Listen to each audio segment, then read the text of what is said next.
stuff too. It's all good. Hello. That's Nice good. to That's see you. good. And so I'm a part of a unit where I've spent most of my career called the Community Development Unit that supports not-for-profit organizations. And in some of my journey with that role, I have ventured into 4-H a number of times. I'm an alumni of 4-H. I grew up through 4-H, and when I introduce myself to groups and they ask, however did you get into this work? I always say, well, I grew up in 4-H. So much credit to you and all those leaders that have been before you and will come after you.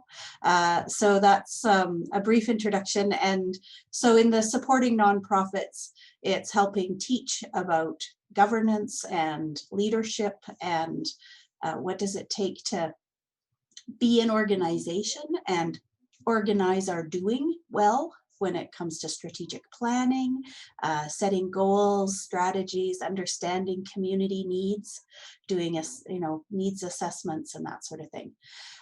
So Tracy had contacted me and asked about giving a bit of information about a terms of reference. What is a terms of reference? Why do we use them? What's their purpose?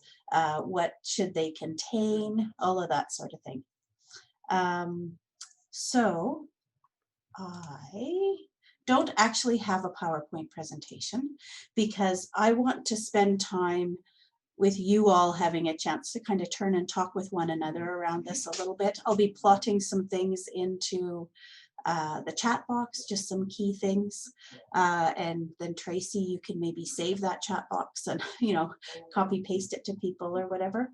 But I thought that we would start with a notion of leadership, that the tradition or the practice of having terms of references is part of that organizing and organizing the doing of an organization. And so with that, I've made an interesting observation through my years that we often look to people as leaders, and people who are sometimes celebrated as great leaders are actually really good doers. I'm just going to be right back. I'm in the middle of something.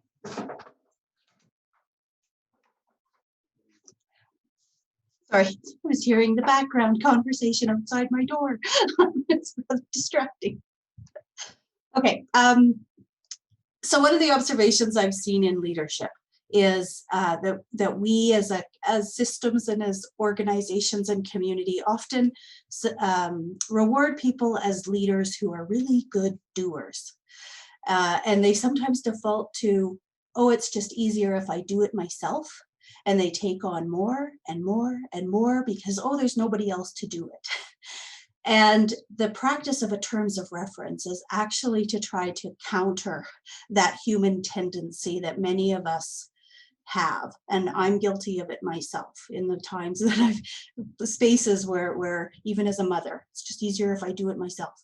Having a good terms of reference is about helping to effectively delegate work to other people and empower other people to do some of the work or to contribute and engage in a project or an initiative. And that leadership really should be celebrated more as a leader is someone who helps enable and support others to do their very best and to be a part of a team. And so that notion about building a team where everybody is sharing in the work and everybody has a meaningful role. And in order to have meaningful roles, you need to have really clear roles. What is my job? What am I to do? What am I expected to accomplish? What resources do I have available to support me?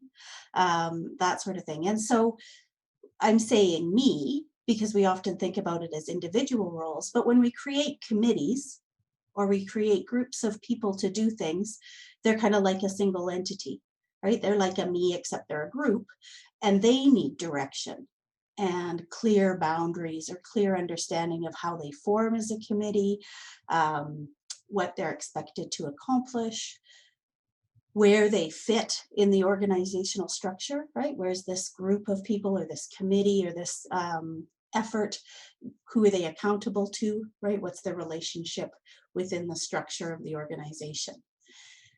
So that's what a terms of reference kind of is and why. A terms of reference is a noun, so it's a phrase, terms of reference, but it's actually a thing, right? So it's that thing that helps to set a job description and a role description with pieces. So rather than give you a visual of one of the things I would encourage you, because there's no one template that's the very best.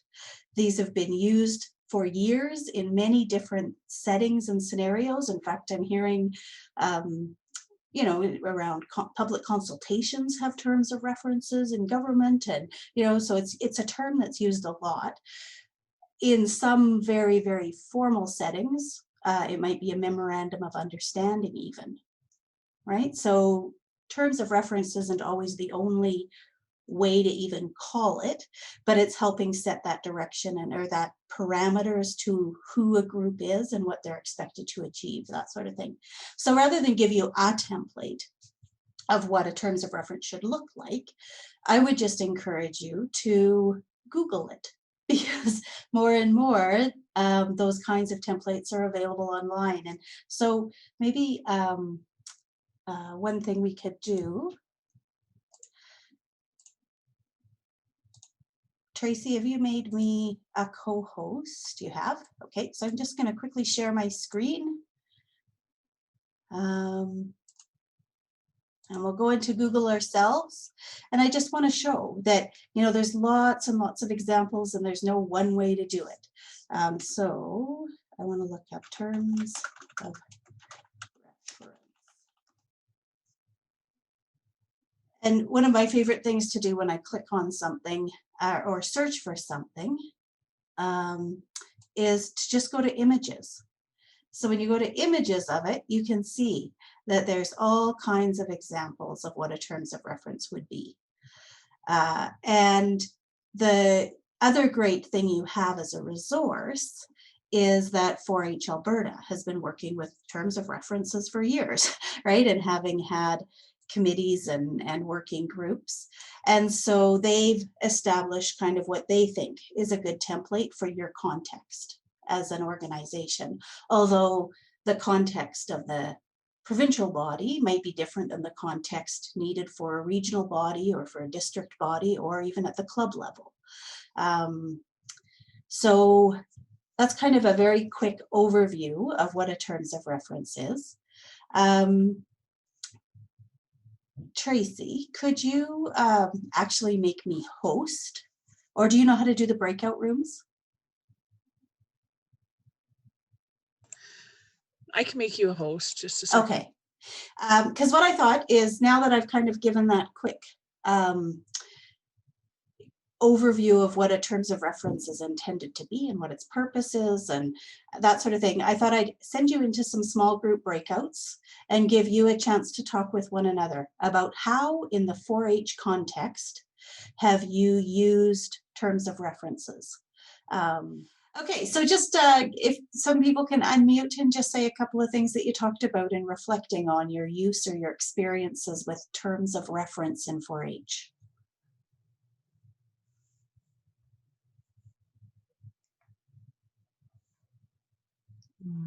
Anybody? There was discussion in our group of, what was there, 5 of us or something like that, 5 or 6, that how strict is this terms of reference? Is it, moldable depending on your districts or your club's needs? That point came up. Yeah, and it's a thing. And like I say, if you Google templates, you'll see all kinds of levels of formality versus informal.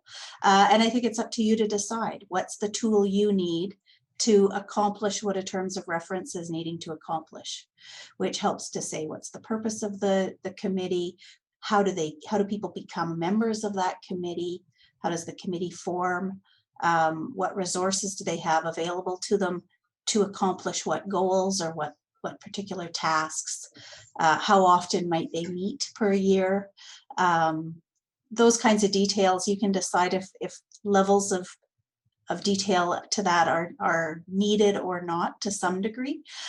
Because you're part of a provincial program, if the provincial program has expectations of what those terms of reference might require.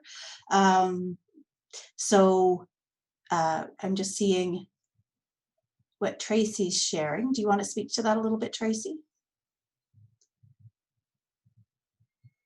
You're just muted. Yeah, There you go. sorry. I think our terms of reference, we tried to build around the development model about working with the kids and teaching them, and then the leadership development pillars. Yeah, I don't know, like, what do you want me to more to say, Shari? Like, I guess just if 4-H Alberta, so one of the things I understand is that there are provincial advisory committees. Yes, and sorry. That's okay. Those provincial advisory committees are kind of on the operational side of 4-H, engaging the grassroots and helping to advise staff and people running programs to run those programs well, right? And so as advisory committees over kind of in operations, they are committees of the organization, not necessarily committees of the board of 4-H Alberta, right? So that whole piece about who does the committee report to is important. And so the template or the example that Tracy will show is probably fairly formal. But as I say, to answer the question that was just asked about how formal do they need to be, when it comes to your own club, make them what they need to be, right? But make sure it has the information that helps enable both delegate responsibility or delegate opportunity to the people that are gathering in that committee to do a task.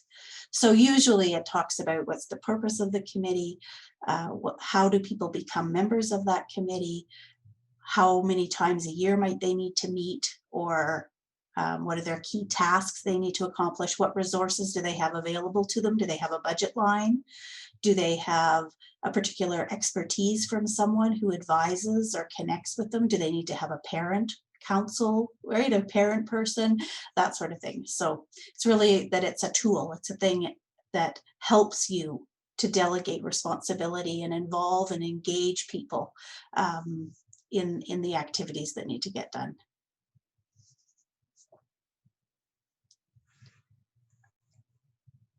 So as she's scrolling through there, you can see that they've got the membership, how they become members of the provincial advisory committees, right? Right, yeah. Their operation. And these are fairly formal because those are quite formal committees as advisory. And then how often they meet, yeah. And also who they report to, just like you'd said, Shari, resources and budget. We have the templates. And then we also have the ad hoc standing subcommittees, and there is terms of reference for them too. Right. So it's not that it's a lot different. It just has some more templates in for building programs or asking for approval from the committee. Right. And so yeah, ad hoc, or sometimes you create subcommittees of a committee. And so it's just that sense of organizational structure and how are we accountable to each other, and where do the decisions lie, right? Does the committee have the power to make the decisions, or is the committee in a position of advising or bringing recommendation to the board, and that the board needs to make a decision? So in your case with clubs, when you create committees to do some of the you know, roll up your sleeves and get some actual work done.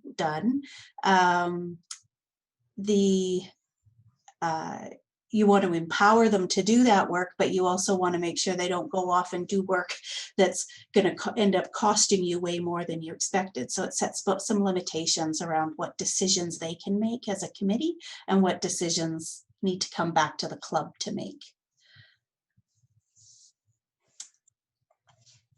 Okay, the other thing I thought I'd talk about a little bit is we have quite a tradition. I've got my video off and it feels so cold to do that, but I'm worried about my internet. So is it okay that I keep it that way? Yeah, that's fine. Okay. The other thing I thought we could chat a bit about is when we create these groups of people to do some work, our tradition has long been to call them committees, but how many of you do you hear the word committee and it kind of makes your eyes glaze over? And you're kind of like, oh, another committee. Do I have to join another committee? What's this going to be? And I was saying in the small group I was in that we also have a tendency to default to committees of one. How many of you have experienced committees of one? Where it's kind of like, well, there's really only one person that's going to do that. So why call it a committee, right? So I would encourage that when you be creative about what you call groups of people that need to do a task, that they don't necessarily have to be called a committee.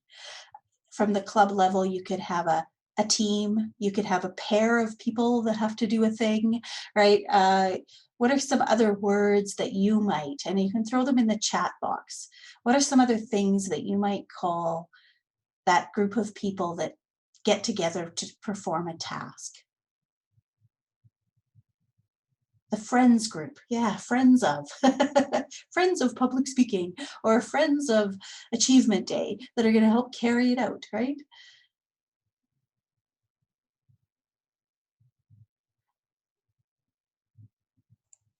Any other ideas? I did a little thesaurus search around the word committee, so I have a bit of a list that I'll give, but I want to see what you put up first.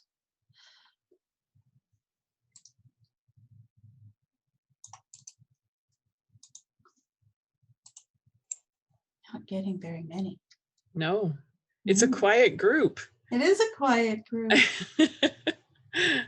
I thought team. There you go. Oh, there's cohort. Yeah. Cohort. Yeah.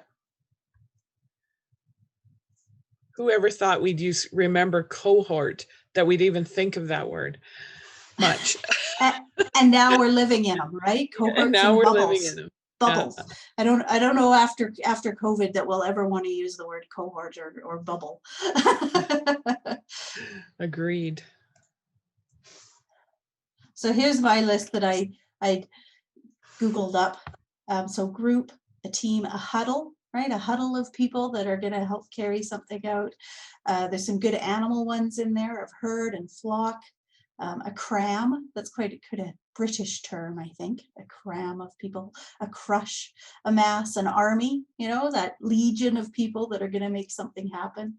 I grew up with a father with border collies, and we always had geese. So I know well a gaggle, unfortunately, because geese are always scary. They can be so territorial. A bunch, a clan, a circle that's going to, you know, carry out a task, or a network. So there's a few. 4-H is great at using ambassadors, right? You've got your ambassadors program and they have a particular role. So you call them that. Cool. Yeah. So friends of, in a friendly district. Jackie, which district are you with? An executive. Yeah. Executive is traditionally in kind of organizations that lead positions of the board or the lead positions of the organization. But yeah. Okay, Valley View. I haven't been through Valley View in a long time. That's cool. Thanks, Jackie. Okay, so being creative about what you call them, and that the ultimate purpose of that terms of reference is helping to explain the role of that group of people and what they're expected to carry out. I liked in Tracy's example that she showed with the provincial advisory committees that they have deliverables. They have things they are expected to deliver on. And that helps set their agendas and set some of their pace and rhythm of what they do. And where you are experiencing committees of one, I would encourage you to consider that maybe not a committee, but rather a specific role, right? We have many roles in our club executives, the presidents and the vice presidents and the treasurers and the secretaries and the parliamentarian. And if your club tradition is that one person takes on public speaking organizing, maybe call them the public speaking director or the, and so I see some organizations where they create a board and director positions based on critical roles that need to be carried out. Sometimes those critical roles then form committees of other people. And that's the other thing about committees, is so often our committees become a remake of the people already around the table, where committees can be, and it's that place, 4-H a little less because you're clubs, but in other organizations, when you think about committees of the board, those committees should have at least one board member on those committees, because that creates an easy way to have that reporting and relationship with the board, but that you can form the committee with other people outside of the board and have other volunteers that help, as long as the terms of reference kind of encourages that, right? And that we build our committees with more than just the people around the table or around the room. So in the case of a club, if you've got the need for a committee to carry out public speaking and you have your club meetings and you think we're limited by the people in the room, when really maybe there's a key person in the community that's a great public speaker, or someone who has a particular skill on hosting events like that, where you could tap into them and have them join that committee. And then you've got that extra energy of someone helping support some of the grassroots work of the club, who's outside of the club, but is a tremendous skill set and asset to the work that needs to be done. And it might be just what they need as a volunteer opportunity, right? To support the club in that way. Yeah, so I think one of the greatest challenges about terms of reference is the actual getting it down on paper. How many of us kind of make all kinds of assumptions about the roles we delegate people to do, and kind of limited information is given. It's really about to delegate responsibility or to delegate a task to someone or to a group. Really, there's a good way to do that, and there's ways that we can do it in bad ways because we make all kinds of assumptions, right? And so I think one of the hardest things about a terms of reference is it's another thing to do, and it's another thing to write. And that sometimes is a barrier to getting it done. But one of the benefits it offers is something that next year someone can look at and reference. I think that's why it has the word reference in its title. Future people who are new to that role will reference it so that they are able to carry out that task and get the job done, because it's clear what they need to do and how they kind of go about it in a kind of a consistent way. So how many of you would agree that the greatest challenge is the actual just getting it written down? You see those of you with videos on kind of nodding. And I think one of the tools to that, or one of the tips, is find a template that works. Ask other clubs what they use. Maybe do a sharing of what clubs use, because there's no one silver bullet that works for everyone, but see what other people use. And then once you've got the template, it should be kind of a quick 1 page, 2 pages maybe. The terms of reference for the advisory committees of the provincial body will be bigger and a little more sophisticated, but it should be something that someone can have a quick glance at and know, oh, that's my role. And there are some really good job descriptions within 4-H, right? Because you've got things around helping organize public speaking and what that takes and that sort of thing. So also look to those that you already have in place, role descriptions and task descriptions, that sort of thing. And the other thing is just to keep them updated, right? So as things change, making sure that there's a bit of a tracking. How many of you have a tradition at the club level of one particular big event? And you've had the one person through the years that you've been involved who always organizes that event. And then you wonder, what are we going to do when that person is no longer there to organize that event? And we all go, oh, that just can't happen. But it will, right? We want to pass the reins over to new people. And we want to empower and enable and support new people to do it their way, right? And so the idea of a terms of reference is a tool to help with that succession, that bringing that new person in, they have something to reference and they can look at it and the task will get done. Yes, Shannon, kind of like the transitioning of a general leader. That's why general leaders have a big job description, right? So that the next time someone takes that on, they have something to reference. And hopefully there's also some mentoring that can happen and that sort of thing. I'm seeing a couple of things in the chat box.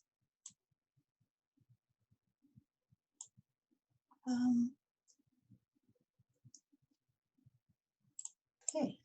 Anybody want to comment? Yeah, I see they're asking about, we do have a Google Classroom set up, Shari, that leaders can go to and share, and they've asked here about leadership, you know, that clubs or leaders can put other things there. We could probably do that, hey Maddie, where the club leaders can just share leader stuff. I think that could definitely be done. Well, and that's the thing is clubs, you don't have to reinvent and you can share from one another, and the typical things of clubs, there's typical roles and tasks that need to be done. And if you can share and support one another to do that delegating well and do that, because it's about delegating and also engaging, right? Helping people be a part of it and feel they're contributing and that they're encouraged to do it their way, right? But with some guidance of the minimums of what's expected, some of that sort of thing.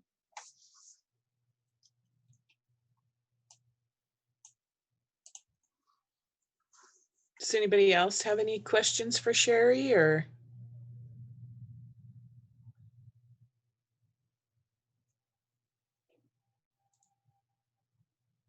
I think just one of the other things that I'd say is, actually, I want to see if I can copy and paste this in.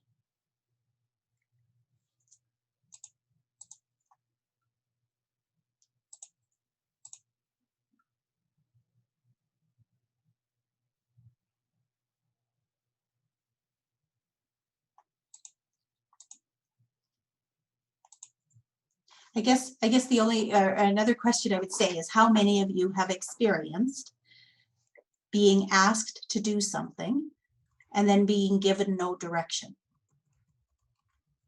This is the thing you need to do, and then there's no kind of instructions or direction or that sort of thing. And I think that's just another grounding example, because I can think back to the times that has happened to me and how alone I felt and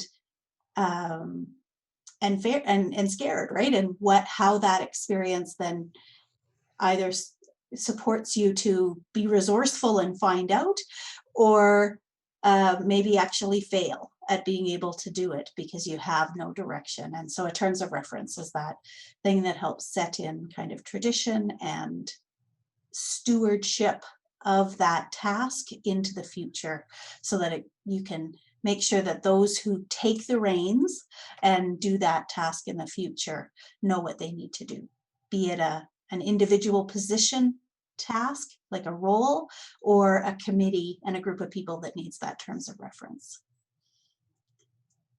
That's true. It really kind of is about learn to do by doing. Well, and you're right that there's a balance to it, because sometimes the big paper trail is hard to pass on. And I've been the receiver of the file box myself, where I received the file box and I never opened it, because who wants to go through all that paper, right? So it is about keeping things fresh and keeping it organized in a way that's accessible and that it'll be used. And you're right, USB sticks, your Google Classrooms or your Google Files, right, where you can share some of that sort of stuff it's amazing how much that's changing how we access information compared to old binders with tabs, right? Cool.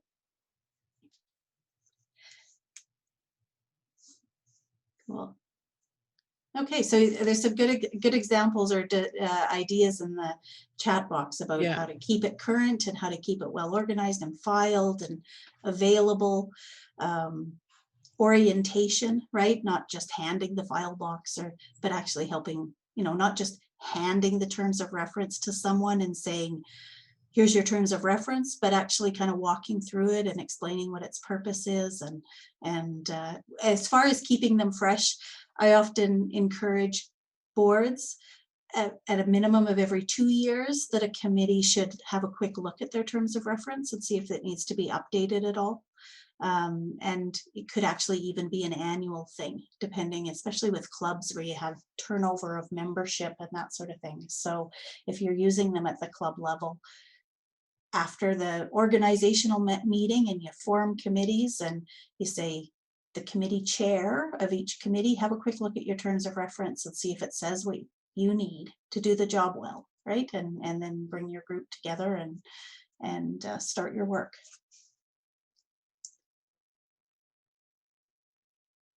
Good. Well, I don't think I can do too much more with terms of reference, belaboring much. Like I say, they really are just, they're a tool, they're a thing. They help, they're a thing to write. You have to actually do the writing of it, to be mindful about what the information's needed to, and just remember their intent is about being able to support other people to contribute and to be a part of something and to do it well, right? Supporting people to do their role in a very good way. And sharing the load. So no one person is doing everything. Yes, that's right.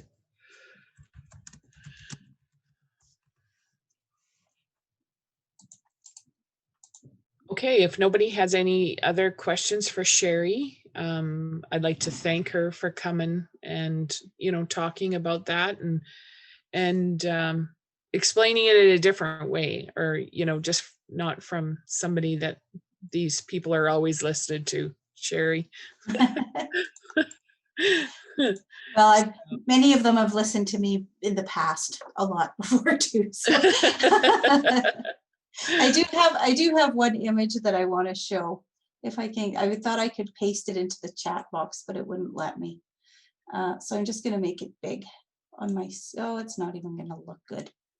All these graphics you can get off the internet and think they're great, and then you make them bigger and they're all blurry. Right. Yeah. Oh. Yeah, that's okay. It's not going to work. Not going to work. Yeah. Okay.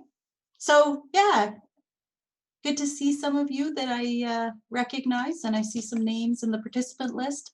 Nice to see you, and good luck with your 4-H year and with the delegating and the engaging and the helping support your members and your other parents, and across the structure of 4-H Alberta to have people engaging and supporting all that you do, and that you're doing in such a time of adjusting and adapting. And I've said all this year that every single time I turn on a new application on the computer, it feels like a 4-H project. It has been a continuous learn to do by doing and figuring out where's the back button and what do I press to exit and how do I mute myself and how do I start my video. And yeah, so I'm thankful for my background in 4-H that I've flown with it fairly easily compared to some colleagues who decided to retire early because they just couldn't. So it's I know that every single one of you has been doing that same thing of adapting to stay connected to your communities and to your clubs and to keep the programming going. So thank you for what you're doing.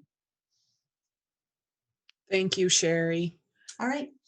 Okay. Have a good evening. Take care. Yeah. And sorry for the internet problems. It's okay. Okay. Bye-bye. Okay. So we've had a number of questions. I'm going to share my screen and I'm going to show you guys where the committee page is.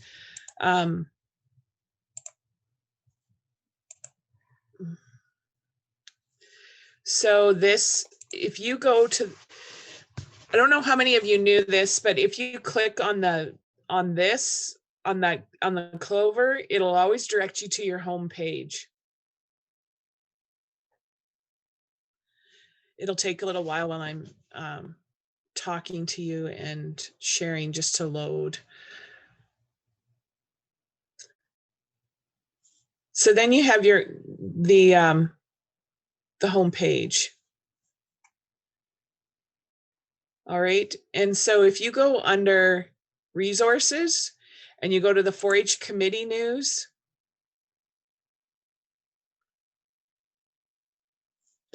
this is where you'll find the committees now. And then there's our terms of reference, and the ad hoc terms of reference are also there. And then we do have our provincial committees listed here with their standards. And then it also directs you to pages if you're looking for certain projects or consumer decision-making information, where to go to find the other SHEEP projects.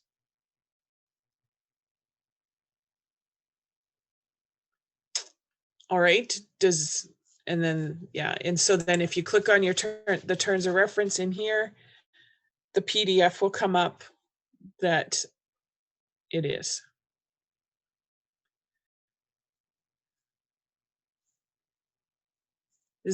I see, Maddie, is there questions that are coming up in the chat box about the? No, I was just typing the different templates that are available. Okay, perfect. Now those templates, we may have to, I don't think they're on the website, are they, Maddie? No, we will get those on the website on this page, those templates that Maddie let you know.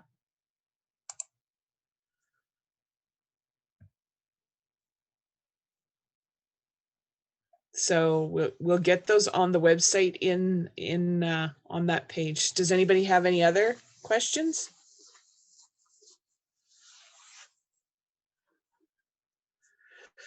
I seen there was a few through the chat.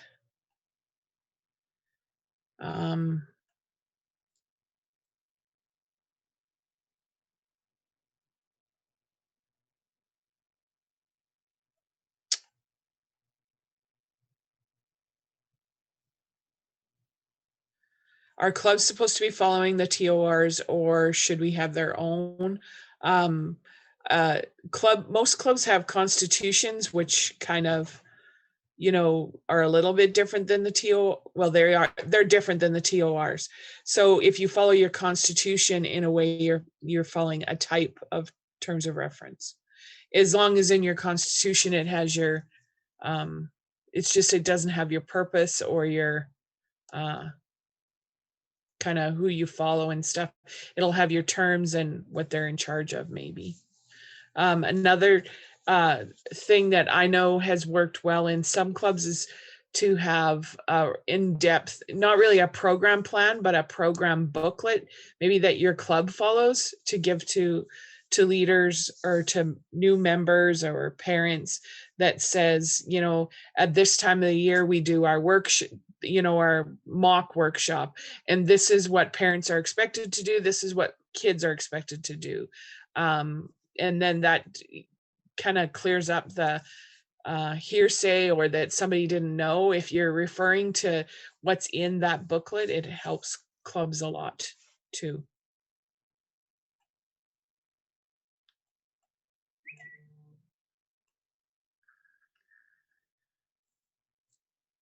Okay, well, if nobody has any other questions, thanks for coming on and participating in this one.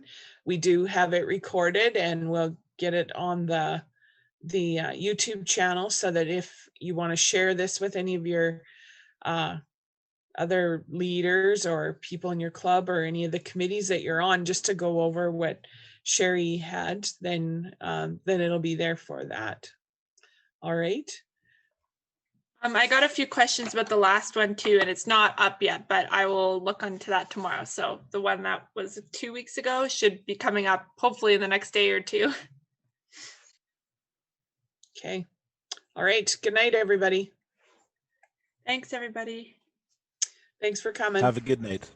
Yeah, Don't shake the bed too much. Good night.